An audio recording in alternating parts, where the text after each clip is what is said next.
I want to talk about something important today, because it's time to get back to our roots around free expression on Facebook and Instagram. I started building social media to give people a voice. I gave a speech at Georgetown 5 years ago about the importance of protecting free expression, and I still believe this today. But a lot has happened over the last several years. There's been widespread debate about potential harms from online content. Governments and legacy media have pushed to censor more and more. A lot of this is clearly political, but there's also a lot of legitimately bad stuff out there. Drugs, terrorism, child exploitation. These are things that we take very seriously, and I want to make sure that we handle responsibly. So we built a lot of complex systems to moderate content. But the problem with complex systems is they make mistakes. Even if they accidentally censor just 1% of posts, that's millions of people. And we've reached a point where it's just too many mistakes and too much censorship. The recent elections also feel like a cultural tipping point towards once again prioritizing speech. So we're going to get back to our roots and focus on reducing mistakes, simplifying our policies, and restoring free expression on our platforms. More specifically, here's what we're going to do. First, we're going to get rid of fact checkers and replace them with community notes similar to X, starting in the US. After Trump first got elected in 2016, the legacy media wrote non-stop about how misinformation was a threat to democracy. We tried in good faith to address those concerns without becoming the arbiters of truth. But the fact checkers have just been too politically biased and have destroyed more trust than they've created, especially in the US. So over the next couple of months, we're going to phase in a more comprehensive community notes system. Second, we're going to simplify our content policies and get rid of a bunch of restrictions on topics like immigration and gender that are just out of touch with mainstream discourse. What started as a movement to be more inclusive has increasingly been used to shut down opinions and shut out people with different ideas, and it's gone too far. So I want to make sure that people can share their beliefs and experiences on our platforms. Third, we're changing how we enforce our policies to reduce the mistakes that account for the vast majority of censorship on our platforms. We used to have filters that scanned for any policy violation. Now, we're going to focus those filters on tackling illegal and high-severity violations.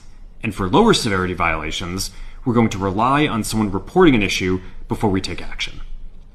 The problem is that the filters make mistakes, and they take down a lot of content that they shouldn't.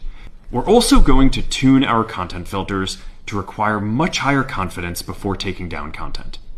The reality is that this is a trade-off. It means we're going to catch less bad stuff, but we'll also reduce the number of innocent people's posts and accounts that we accidentally take down. Fourth, we're bringing back civic content. For a while, the community asked to see less politics because it was making people stressed, so we stopped recommending these posts.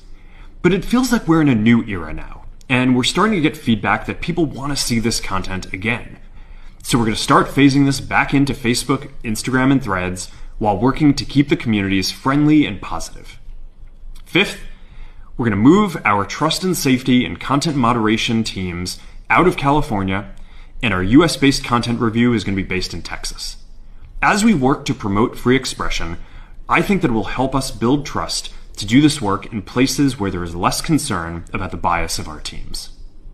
Finally, we're going to work with President Trump to push back on governments around the world that are going after American companies and pushing to censor more. The US has the strongest constitutional protections for free expression in the world.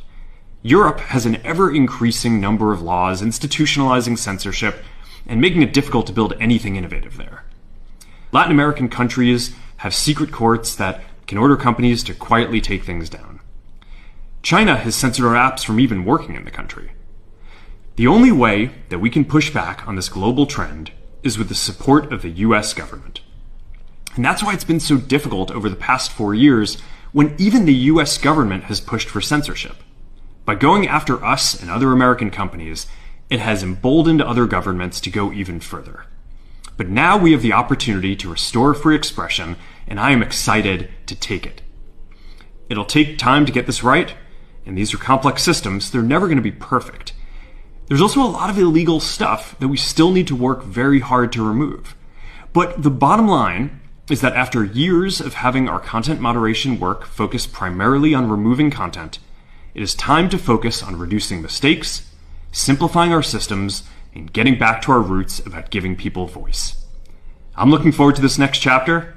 Stay good out there, and more to come soon.